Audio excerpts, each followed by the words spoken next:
Good morning, everyone, and welcome to the second webinar from the Myanmar Private Equity and Venture Capital Association. This marks the beginning of a series on payment digitalization, which is going to deal with digital payments for SMEs. And from what I heard in the preparatory session on this, it's going to be a great session because we're going to be talking about practical details affecting SMEs and not all the hype and the theory. So I think you're going to find it great, and I'm going to keep my opening remarks very short so we can move on to this topic.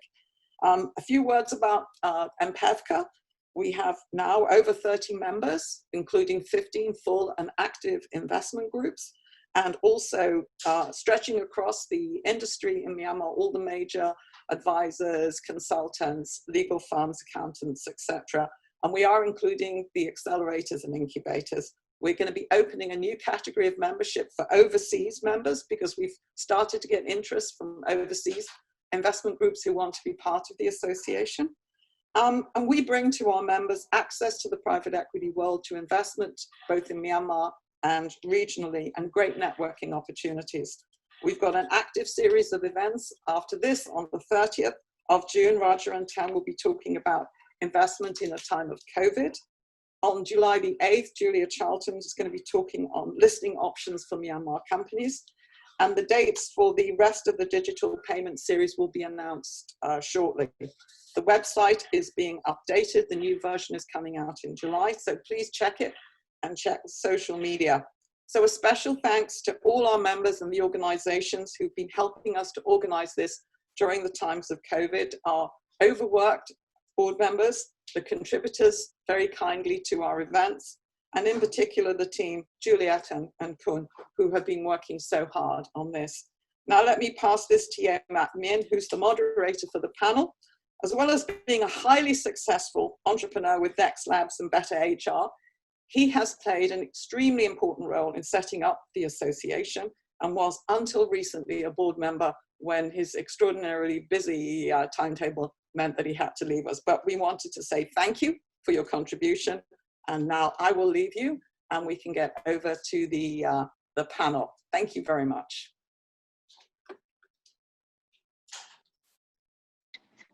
All right, can everybody hear me? I think so. Okay, Dr. Min, thank you very much for the introduction. I really appreciate it. Should we get started, or should we wait for DDG for about 2 minutes and then we get started?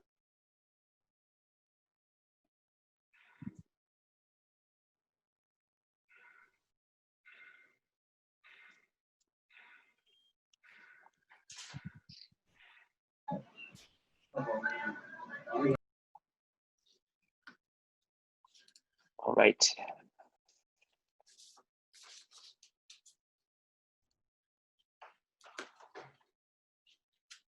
Okay.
Well, in the interest of time, I think we should get started. So let me just get started with introductions. So my name is Yemiet. As Josephine mentioned, I run a company called Next Labs and Better HR. And thank you all for joining us today. Would just like to take 2 minutes to introduce everyone else on this panel. So first off, we have Ronald, who's the project director at CityMart Holdings. Ronald is also in charge of the online, all the digital work that CityMart is doing, and he's very much involved in the whole digital payments landscape. Secondly, we have Go Jojo Win, who's the co-founder of this company called Innovella.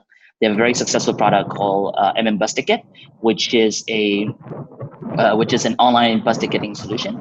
And he's also been working with different payment providers in the last 2-3 years to ensure that customers can pay online. We also have Go Talihan, who's the co-founder of Bagan Innovation Technology. The most well-known product of BIT is this Bagan keyboard, which is used by more than 5 million users across Myanmar and across the world. And we have Dor Kain Phewah, who's the Deputy Director General of the Accounts Department at the Central Bank of Myanmar, who will be joining us very, very shortly. So panelists, shall we get started? All right. Thanks, Ronald. That's a great reaction. All right. So I'll start the panel by asking 2 questions to Go Jojo Win and Go Talihan. Now, both of you are running successful digital services, and you have both been at the frontier of online payment adoption, as you have also integrated with all the major payment players in the market. I'd like to ask each of you a question in regards to this payment adoption during this COVID-19 period. Go Jojo Win, most recently, you shared about digital payment adoption trends that you are seeing from your product, Bus Ticket. Could you share that with the audience? What are some of the shifts and what are some of the trends that you're seeing, pre-COVID and during COVID-19? Jimmy, I just missed you. Sorry? Sorry, I didn't hear you. Oh, okay. So, sorry, let me repeat the question. Now, I'm just curious to understand about the statistics that you shared about digital payment and on your Facebook. Could you share that with the audience? Because I find that extremely, extremely interesting, particularly around the shifts and trends that you're seeing. Okay. Because during COVID-19, right? Actually, we're not selling new ticket, but we're doing refund the ticket because the people purchase on that particular period. Right? So a lot of people actually because when we try to refund, right, we accept with the 5 payment method like bank transfer through the KBZ, CB, and the AYE, and also the KBZ Pay and Wave Pay. Right? Like a lot of as high as 20% people don't know about their account number.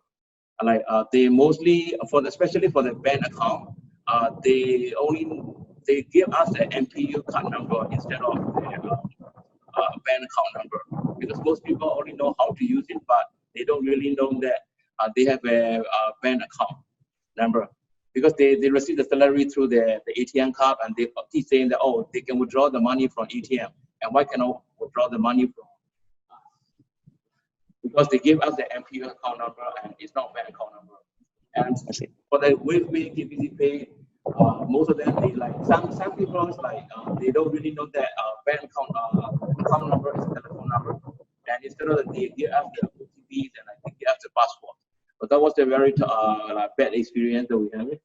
I think this is they already know how to purchase the ticket online, but they don't know how to receive the money back. Mm-hmm. So I think how to use it, but how to use safely is not really promoted in the market. So I think it's quite very challenging for the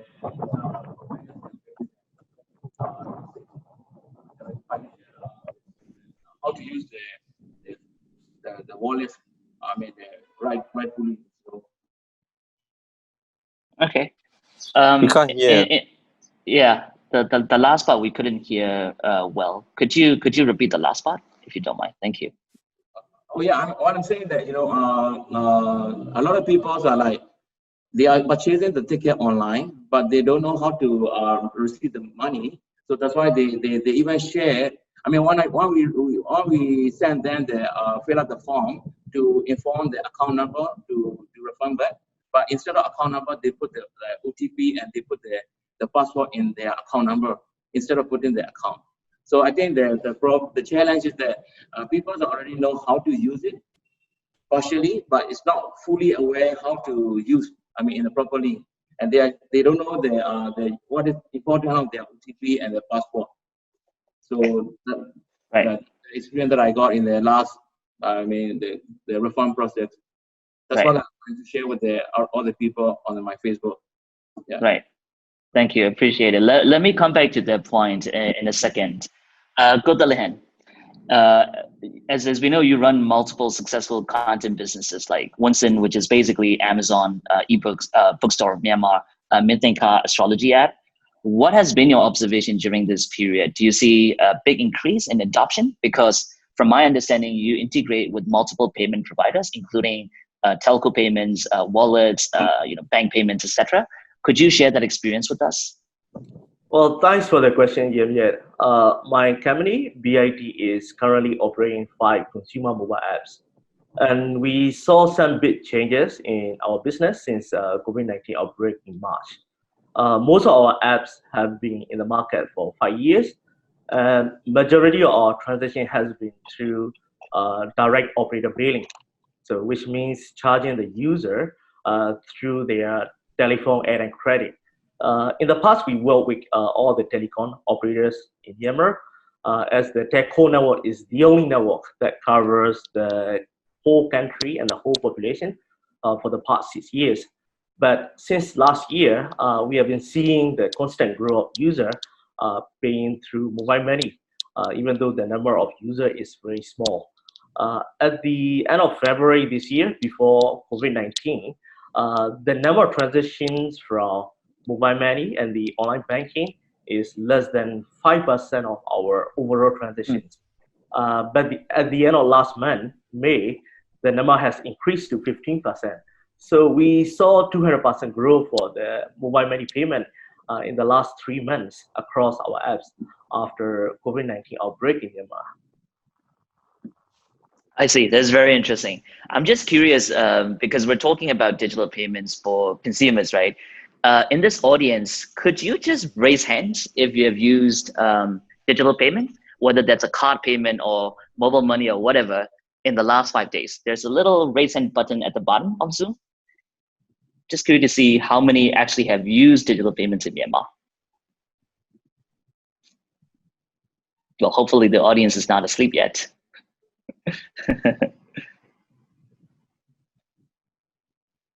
Okay, 3, 4. Well, I've used it just this morning, so 5. Cool. So I want to direct this question to Ronald because being the #1 player in retail, CityMart interacts with tens of thousands, if not millions of customers on a daily basis, right? In the past few years, there have been a number of digital payment options that are available in the market, but we haven't really seen, as we demonstrated just now, we haven't really seen a major pickup of daily usage of digital payments. So in your opinion, Ronald, what do you think are the main challenges from a consumer perspective? What is preventing them from using digital payments? So I think I saw from the audience, we have around 50 audience member participants today. So 3% of them pretty much is around the same digital payments penetration that we see in our stores. It is still in the single digits. We currently only accept credit cards, debit cards. I understand that there are plenty of more barriers to adopting cards versus mobile wallets. But I guess this shows the landscape of the country that we are operating in, where it takes a lot of effort to get people start using digital payments. So maybe I can break it down into my answer into 2 parts. The first is that every new technology requires some time before it becomes convenient enough to phase out the previous technology, right? So I'm not sure whether you remember when the credit card started being allowed to in the country again. It was a challenge for not only our customers but also our cashiers in our stores. They were struggling, not so sure how to use it, and it wasn't a great experience.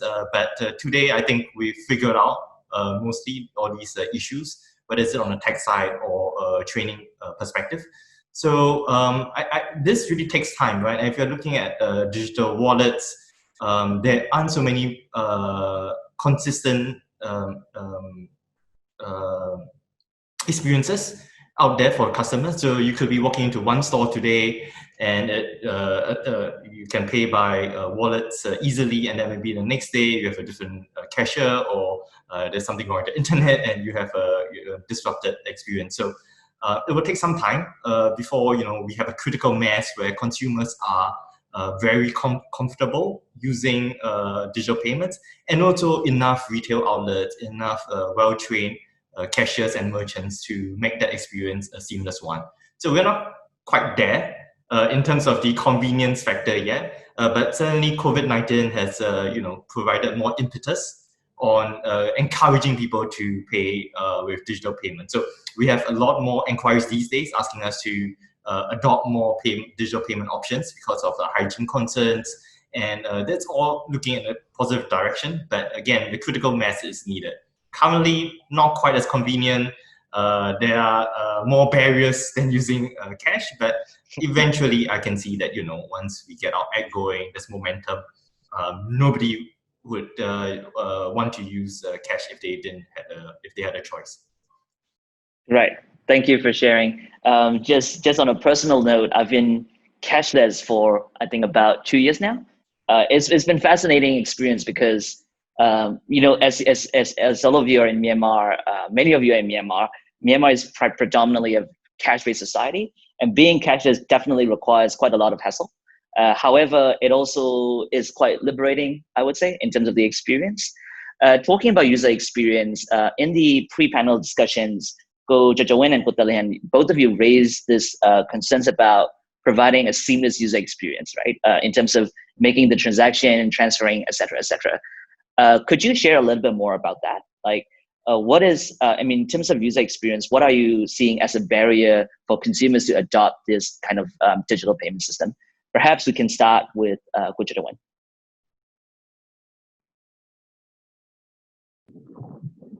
First of all, I think in the markets, there is a more digital wallet than more. There's a lot of digital wallet, but there's not a lot of digital product in the Myanmar market.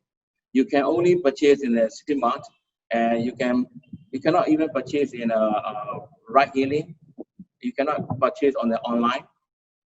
So there's not a lot of place to use it.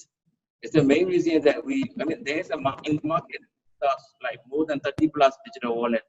There's a legal and illegal. I'm not very sure which one is the legal, because I was meeting with around 30 plus digital wallet integrating our system. So we are repeatedly doing the same things on our system. We need to integrate so many digital wallet in our system. So it's we are doing repeatedly again and again, because if you want to, some people might have a KBC Pay, some people might have a Wave Pay, some people might have only MPU. So it's we as a merchant, we need to integrate multiple digital wallet in our system to serve it. This is the number one issue. So it's because we are the IT company, we're pretty much okay to do it with the dedicated person how to do it, integrating again and again. This is the first problem. I think it may not be very easy for the restaurants who are not really in the IT industry. So how do they accept this multiple payment in their system? So it will be quite challenging. And number one. And number two is that the main issue is that there's no interoperability, right? So you have to reconcile all the accounts at the end of the day. How many? As a merchant, right? If I'm a restaurant owner, it's much easier to accept in cash instead of accepting in the multiple payment. Because at the end of the day, I need to reconcile how much money I got in ABC Pay, how much money I got in with money, how much money I got in from the MPU, and at the end of the day, I have to reconcile. And so there is no system to reconcile as well. And so as a merchant, right, you have to pay MDR. So MDR is a less management of business, management of cash flow. I think his audio is just not helping. Yeah. You need good to to join. something about it. Good to join. I think there's some issues with you. I think you need to be closer to the mic. There's quite a lot of noise at the back. Okay. Okay. I think it's better now, I guess. Yes, it is better. Okay. So for the merchant, right, we have a lot of issues that we need to integrate multiple multiple payments player in our system.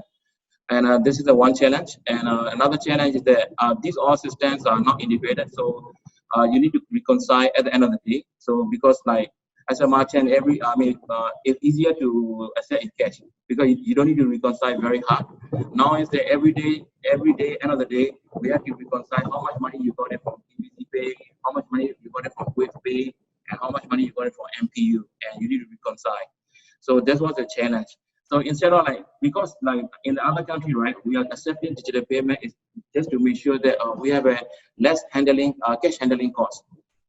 That's why we are paying MDR. But in Myanmar case, right, we are paying MDR and we are getting the extra cost to manage these all, to accept these all payments. So that's why I think this is that's why we don't see a lot of restaurants are accepting the digital payment, and that's why the user had nowhere to use it.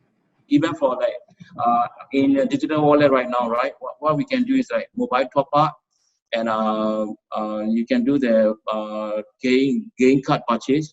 So this one is maybe you use only for weekly, and another thing is that you will use for the bill payment and money transfer, which may be used only for monthly. Once a month you use it, but it's like daily usage, like paying in the restaurant, paying in the grocery store, paying in the ride hailing, which is not used by which is not accepted by most of the merchant. So I think that people tend to forget they have a digital wallet and instead they are using cash, and merchants are not accepting. Just like what I say, it's more costly to use the digital wallet. Like cash is more efficient in the market right now. Yeah, that's why it's a challenge, I guess. Thank you. I hear this word mentioned in your statement, interoperability. Perhaps DDD, could you share some information about what the Central Bank of Myanmar is working on in terms of ensuring that there's a interoperable ecosystem around payments? Sorry, DDD, let me unmute you. Hang on.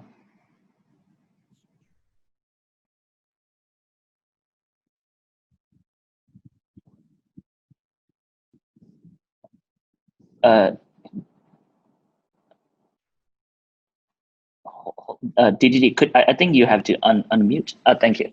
There you go. Hi, Uyanami.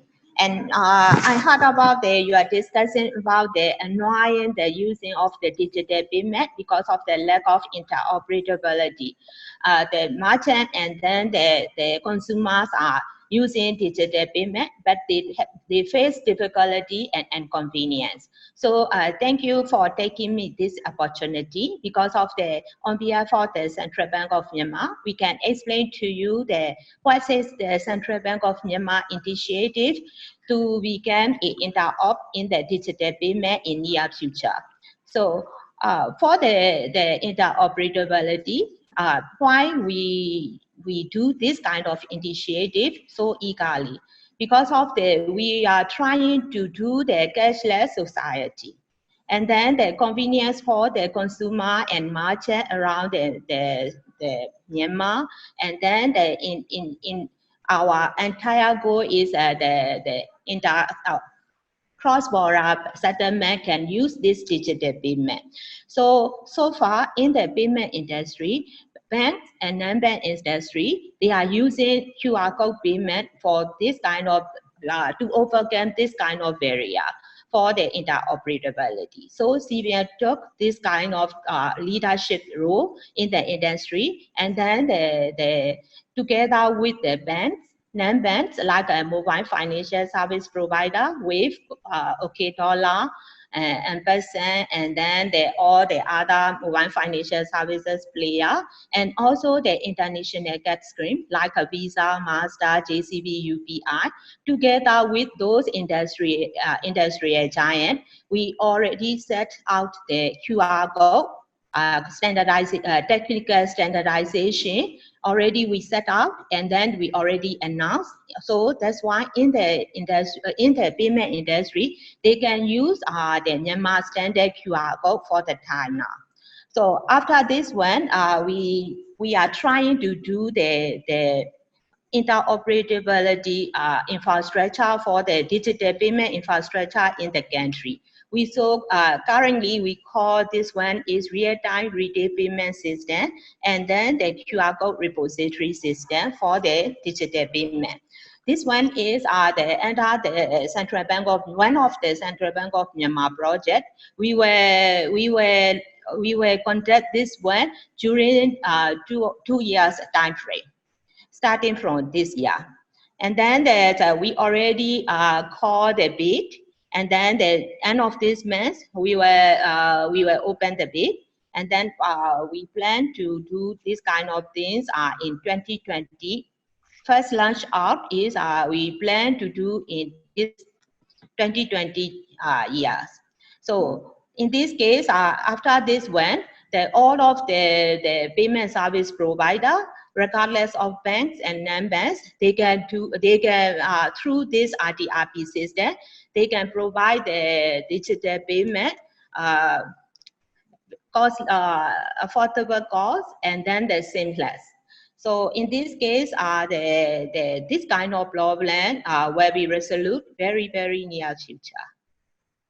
Thank you for sharing, TDG. A follow-on question would be, in the recent announcement of the COVID relief plan that the government had pushed forward, there is a major push for both digital payments and digital services under Goal 5. However, based on the market feedback, we are hearing quite a lot that there is very little customer education around digital payments. From CBM's perspective, what would be your advice to both service providers like us, digital service providers like us, as well as payment players, whether that's bank, non-bank, etc., in terms of customer education? What must we do? Actually,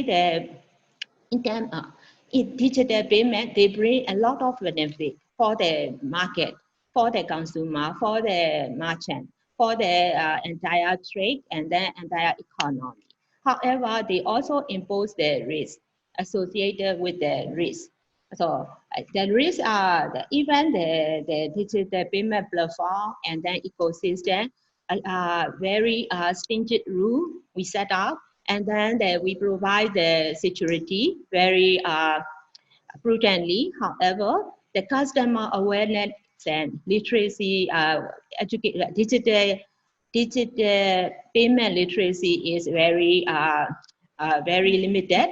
So that's why they are vulnerability, still vulnerability. They need to protect their password. They need to protect their data by using web.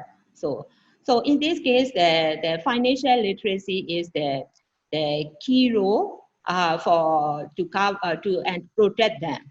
So that's why we encourage whenever we license and then permit the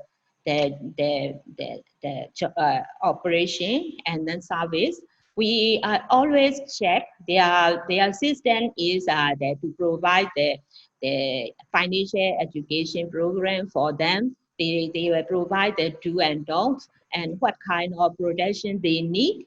We always check. However, that's not enough. The individual service provider providing the financial literacy is not enough. So that's why we need the national leadership. We need to link with the policy, and then each individual education program is need to match with the national policy and then program. We need to set the time frame, and then we need to set the education program for national level. So that's why we try to conduct the national level at digital financial literacy forum together with the assistance of UNCDF. This one is we start currently start recently start. So it comes out in later. I see. Thank you for sharing, DDG. Thank you very much. From a business side, Kotalehan, let me ask you this question. Since you've been working with different payment providers for several years now, what are the key areas that you wish you had more support from them? Well, I think I want to focus on the the customer education side. There's so many things to educate the consumer with. The main thing for the service provider and the merchant service to focus on is the customer support. I think one of the important things is that a lot of consumer do not know where to call and how to get support when they have issues. Let me share you one of my personal experience. 2 weeks ago, I tried to top up the credit for my ISP, the internet service provider, and I made payment successfully, but no credit was added to my account. So I have to call both payment service provider and the ISP, and each of them told me to call the other. So it took me 5 days to resolve the issue, and sure enough, I changed my ISP after that. So if the consumer do not know where to call, the money will be lost in the air. And this kind of experience will definitely make the customer to lose trust in the system and leave the digital payment forever. So we noticed that a lot of consumer nowadays they prefer to pay over the counter instead of through their own account from the payment app directly. Because when they do the over-the-counter payment, at least they can make the shop owner or the agent accountable for their transaction if something goes wrong. Because a lot of them do not know where to call and how to solve these payment-related issues. So I think all the payment solution providers and all these merchants really should focus on providing the efficient customer support and win the user trust in the system. If not, I think we still have a lot of challenges to make majority of users use the digital payment system. Thank you for sharing. How about Ronald? What do you think are some of the key barriers from a business perspective? What do you think are the key barriers for a business to adopt digital payments?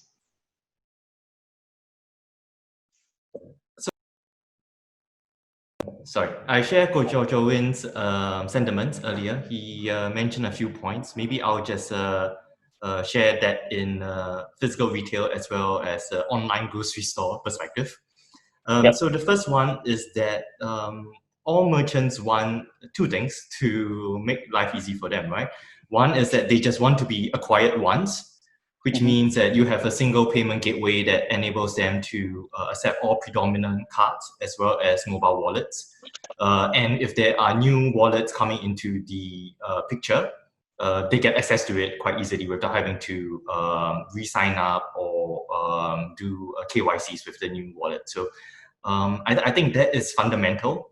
Currently, if you look at any mom and pop stores or restaurants, they will have different issuers that they sign up with, or different acquirers actually, and that becomes quite a challenge. And imagine at the end of the day, the poor cashier has to reconcile in each single app. So that brings me to the other point, right? So all merchants want a single settlement. They want a single ledger. So and that's the reason why I asked for the audience's patience, why CMHL has not accepted more payment options, is because we are trying to find a solution together with some of our partners to make sure that we have a solution that we can work with. Otherwise, every day we'll just spend hours reconciling, and operationally that becomes very challenging. I think the other aspect on how it can be better is on the standardized features from the cards as well as wallets. One example is that in grocery retail, unlike in most other e-commerce, is that people tend to buy many items in one basket. So it could be around 20 to 30 items. And there's always a possibility that we aren't able to fulfill because either the customer rejects it at the doorstep or that is out of stock when we try to pick it, right? So in our experience, it's between 5 to 10% of the time that there will be a difference between the invoice amount or the charge amount to the actual settled amount. So if we don't have a standardized refund process or standardized features, like let's say in a credit card term, you have a authorization hold kind of a system where you don't charge the card issuers, the cardholders account directly. You just make sure that there's enough funds, you hold it over there, and only when the actual goods or services has been delivered, you deduct from it. So that will make it very easy for all the operators, to prevent a refund situation where if you do not know, it's very time consuming. And it's a very manual processes, and depending on the issuer that you are talking to, they might require you to send in forms, emails, or if you're lucky, you can do some digital activated refund. So we just need more seamlessness across the different payment options in especially on refunds process, because that will make life very easy for us. Yep, I think Coach Joanne will very much agree on that standardized refund process. It seems like he's going through quite a big, painful process to do refund processing. This is a nice segue into the other topic that we wanted to discuss, which is from a merchant perspective, if anyone out there is thinking about adopting digital payments, what is the starting point and what are the considerations that have to be made before adopting digital payments? What are the steps needed to adopt digital payments? I would like to ask this question back to Go Jojowen, actually.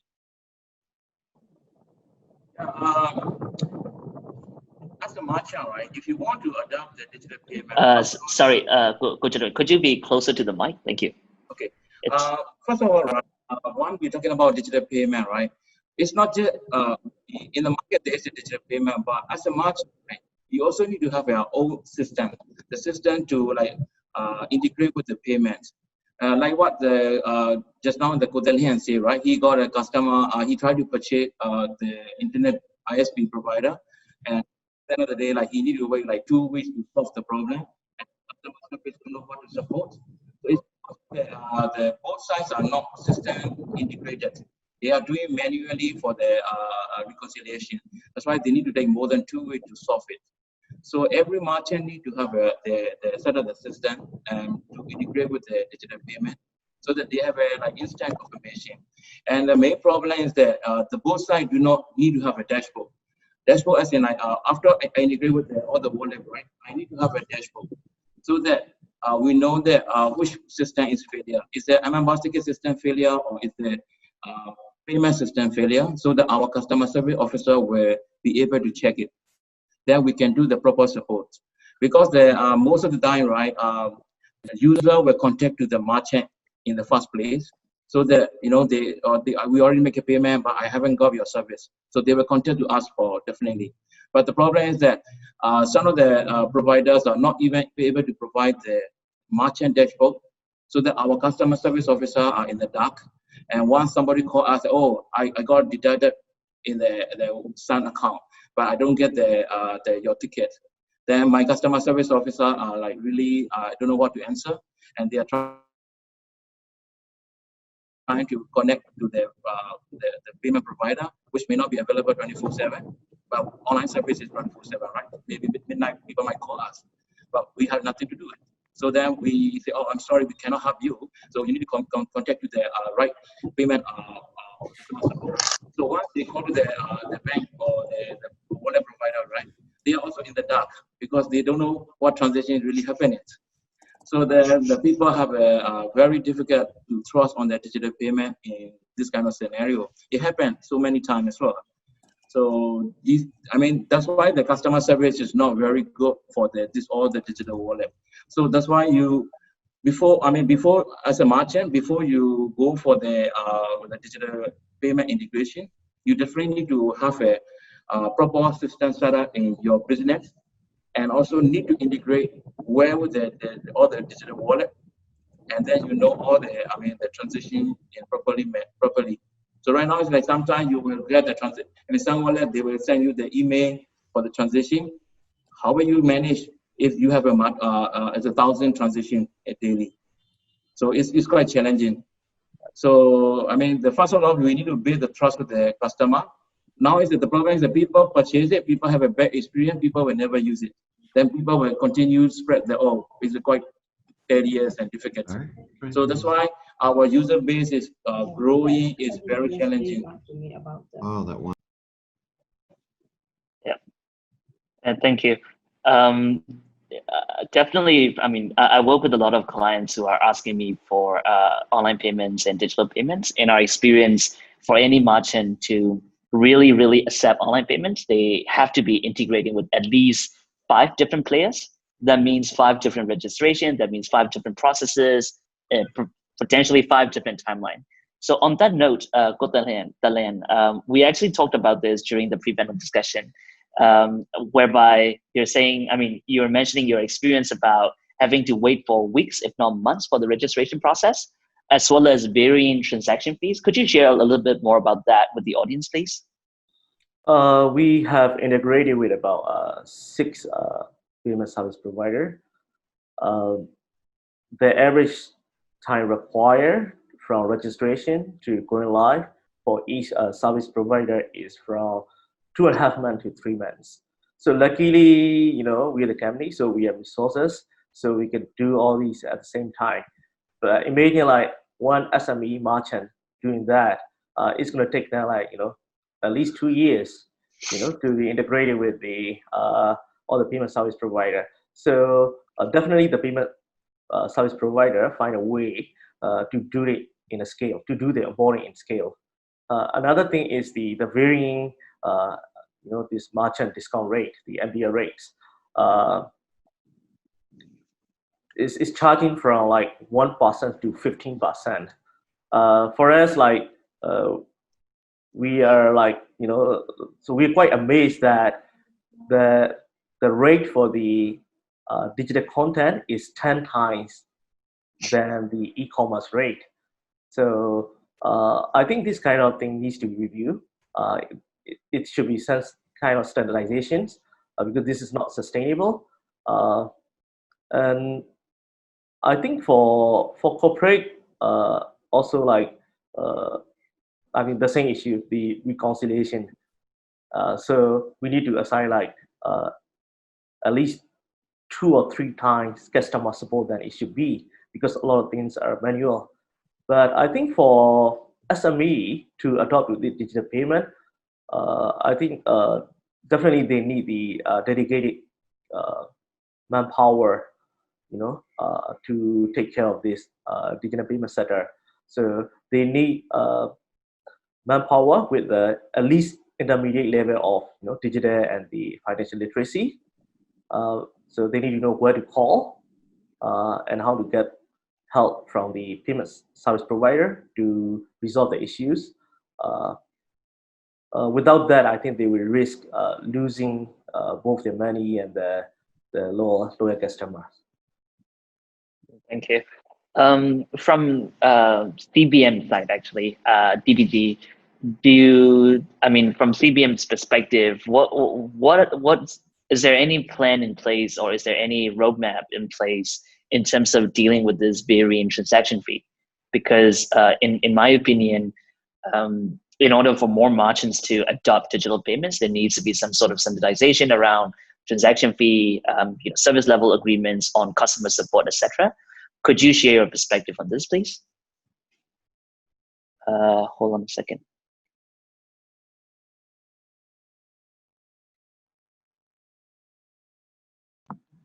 Hello. Yes, DDG, you're live. Okay, so thank you for this kind of question to me. This one is also challenging for the Central Bank of Myanmar as a regulator. So because of the demand side, the consumer, they don't want to pay extra charges. They would like to do their business like a cash, no additional fees they would like.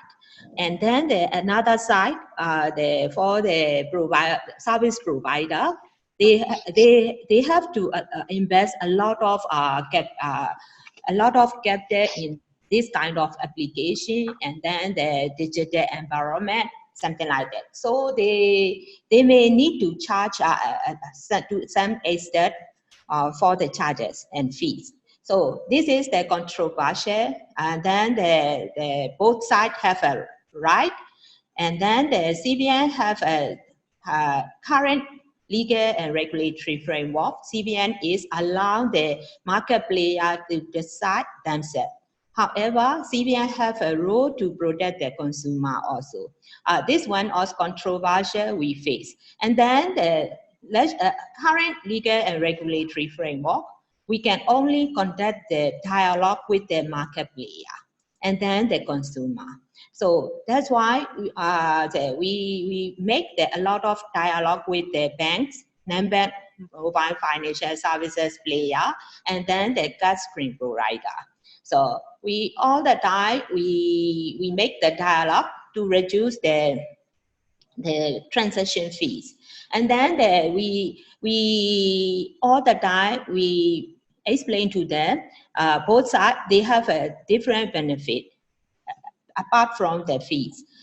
For the demand side, the customer side, they pay for the transaction fees for the digital payment. However, they have a lot of benefit, very convenient to pay, and then even in the one spot, they can do a lot of things, bookkeeping, cash handling, and then the payment instantly they can do that. That kind of benefit, implicit benefit they have. So paying the transaction fees is compared with their benefit. They need to compromise their cost. Another one is for the payment service provider.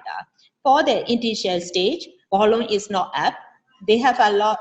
They have to sacrifice a lot of their investment capital in this time, but over time they have another things. They can do another activities, a lot of capacity. So they need to sacrifice for the initial stage. Where we make this kind of dialogue, and then we try to reduce the transaction cost. And then another one is that we cannot intervene like try and error. So that's why with the assistance from the World Bank, we set the consumer survey like both sides, demand side for the customer, and then the supply side for the service provider.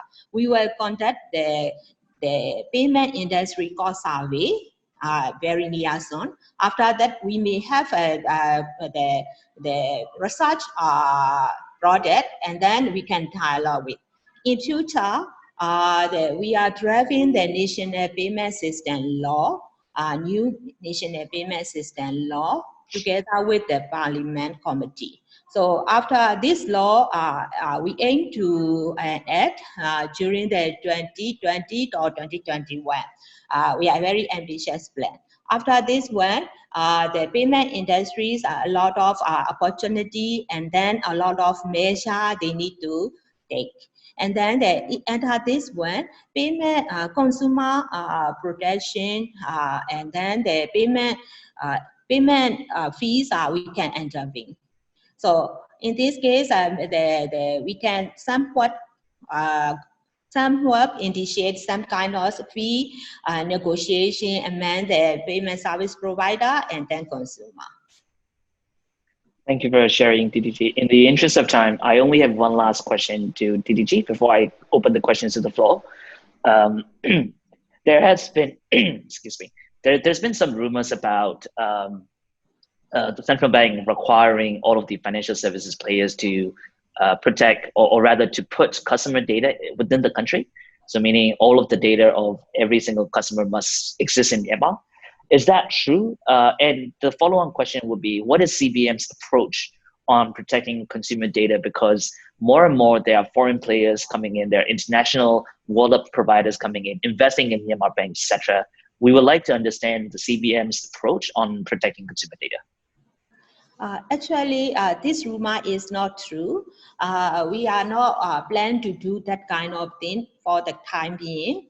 And then because of even the customer data, our infrastructure is not in a very limited capacity for the time being. So instead of that one, we can protect the customer data and then the transaction data, something like we impose the regulation, something like the payment service provider, and then the technology, the platform provider, they cannot use the customer data and transaction data without consent of the individual one. So in this case, if they would like to use the customer data, they need to explicitly say when and why, and then what types of data they were used for, what perspective, before they use to the customer. And then they need to get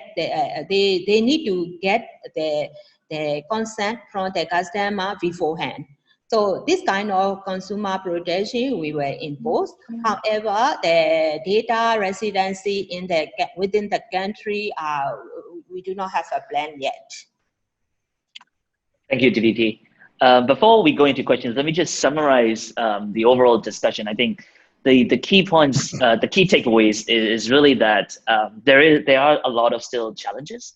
And from a merchant side, if you are going to adopt digital payment systems and services, you need to be ready to integrate and invest in a lot of your own digital systems, first of all. Secondly, you need to spend a lot of time dealing with different service providers, different financial service providers, up to about 5 or 6 as per Kota Lehan. And you also need to be ready to deal with interoperability issues for the time being. Although, as DDG mentioned, the national QR payment system is coming. The real-time payment, retail payment system is coming along the way, as well as there are new initiatives such as CBM Net, which allow people to transfer from bank to bank, from one bank to another.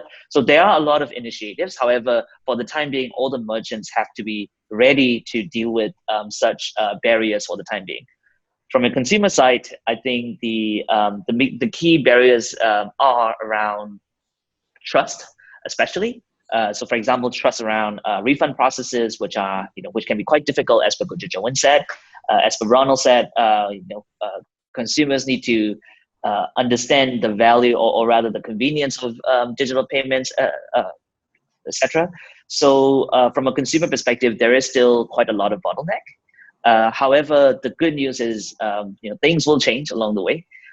But we just have to be ready for that change to happen. And I think with COVID, what's good for all of us is that we now are accelerating, the whole adoption, not just for digital payment services, but overall, from a broader perspective, overall digital services. So yeah, I mean, if you're a merchant, if you're a business thinking about, adopting digital payments, now is the best time.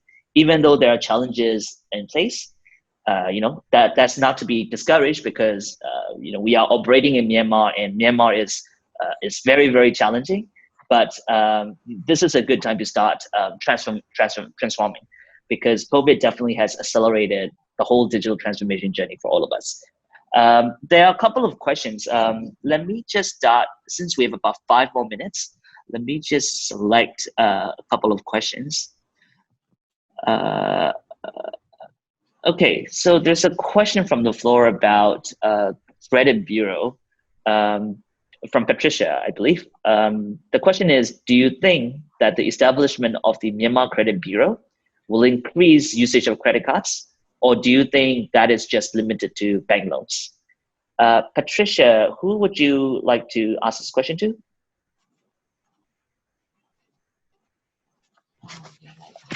Oh, anyone really, whoever wants to jump in. Thank you. All right. Panelists, would anybody like to volunteer to answer this question? Hello. Yes, CDG.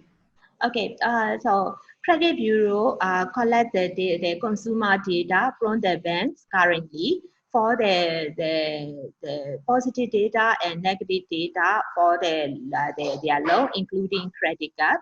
So that's why when the credit bureau can get the report, the credit card, the consumer behavior of the credit card also included. Okay. Thank you, DDG. Second question is around, I think this is from Go Yemye Out. What should DFS providers, what should digital financial service providers or digital services do in order to continue taking the leverage out of the COVID situation to grow adoption of digital financial services? Once again, panelists, any volunteers? Yeah, I think the digital service provider definitely should focus a lot on the user experience and the customer support, because during this period we see a lot of people, including the merchant side and the consumer side, starting on this. They are starting to use the digital services. They don't really have experience, but because of the limitations, like the places are closed, and because of all these limitations, they are trying out these digital services. So if these people have like very bad first time bad experience, that's it. So digital service provider, they should not only focus on their main business, but they have to be extra careful with the user experience and the customer support. Thank you. I would just like to add on to Gothalan's points. Actually, I think merchant support is also very important, right? Because as a digital financial services, you're basically in between consumers and merchants. So supporting your merchants where the acceptance actually happens is also very, very important. And as just a general note, I think the interesting thing is in Myanmar, for any digital service to be competitive, we only need to focus on what Gothalan said, user experience and customer support. DDG, would you like to add on to this question? Yes. For the COVID period, to leverage the provider side, so Central Bank of Myanmar is allowing the mobile financial services provider doubling their transaction limit. So previously, we limit their daily the per transaction limit. We have a per transaction limit, and then the monthly accumulated transaction limit, and then the balance of the wallet balance limit. So that kind of three things we impose. After the COVID, we released the two things. One is the monthly cumulative transaction limit we already abolished, and then also the consumer wallet balance limit is also abolished. And then we expand all the government payment, government to individual, business, or business individual to government. All kind of the mobile financial services related payment are no limited. We allow all the no limit. So something like this kind of realization we already conducted, and then so that's why the user and service provider have a lot of flexible for the timing. Thank you, DDG. That's certainly music to my ears. That's certainly good news. Thank you. I think we have time for one more question. Okay, I think the question is from Josephine, actually. The question is, well, I guess the question is, what is the bottleneck? Is it regulation? Is it because of the banks? Is it the SME education? What is the bottleneck in payment adoption?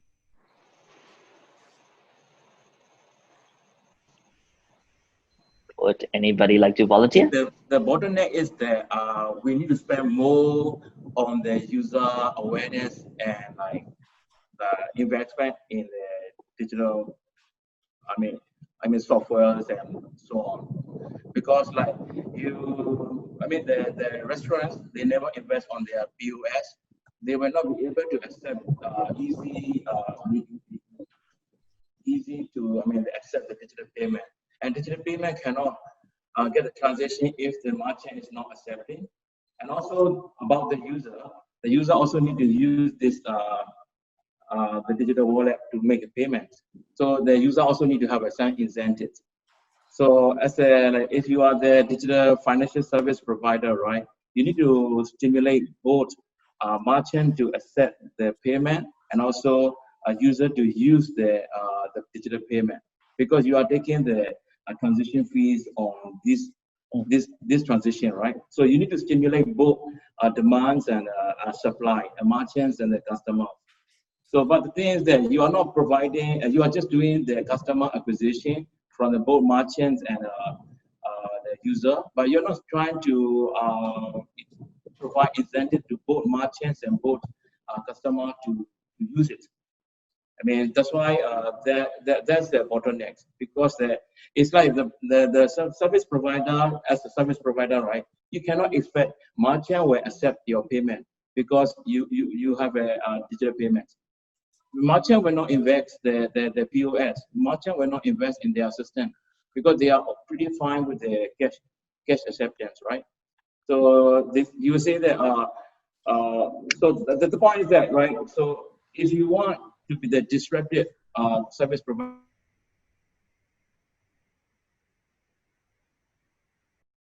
to the customer, so that was the bottleneck, I think. So it's like because you are doing the nationwide scale, that's why you need a lot of money, right? So right now what I see is, right, there is around 30 plus wallet player I meet in the market. I don't know all of them are legal. Some of them are definitely illegal. So, but everyone come with a very low budget, I guess, and they really have no plan for the incentive for merchant, incentive for the user. They just say, oh, please accept my digital wallet in your system. I say, how many users do you have it? They don't have it. How many merchants are already accepting it? Nobody accepting it. So how do we and that was the bottleneck, I think. Even the big player, right? They're not really spending much on their marketing campaign. They just only put in a sticker, and people see, oh, sticker, and that's all. Nobody use it. Yeah, I think the reality is, who would bear the cost of transformation? I think it's still a question that I don't think we can answer today, and I don't think we can answer for the next foreseeable future, because that cost of transformation is big. Yeah, I think that's why the Grab and food vendor and like an international player, they come in, right? They spend a lot of money for the demands and supply, and they stimulate the whole transition. That's why consumer behavior change, and they can grow. Yeah, that's I think the local digital financial service provider should think about similar way. Yeah. Yeah, and also I think that the spending ratio of the payment service provider is not really balanced. I think most of the budgets are going toward the customer acquisitions. They just focus on the acquiring the user, not on the daily usage, by giving incentive to the merchants and the consumers.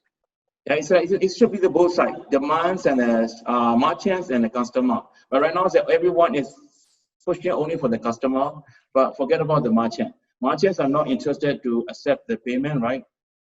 Transition is not going to happen. Yeah. Well, I think we are out of time, so I would just like to end our discussion on this. It was a very, very good discussion. Thank you all the panelists for your time. Thanks for being so generous with your time. Really appreciate it. For the audience, there is another webinar event on June 30th. And also, if you have not signed up for the membership of Myanmar Private Equity and Venture Capital Association, please do so. Please do sign up for the membership in regards to this discussion. You can reach out to me directly to my email or on Messenger or whatsoever. Thank you very much. Thank you. Thank you. Thank you all. Bye. Thank you.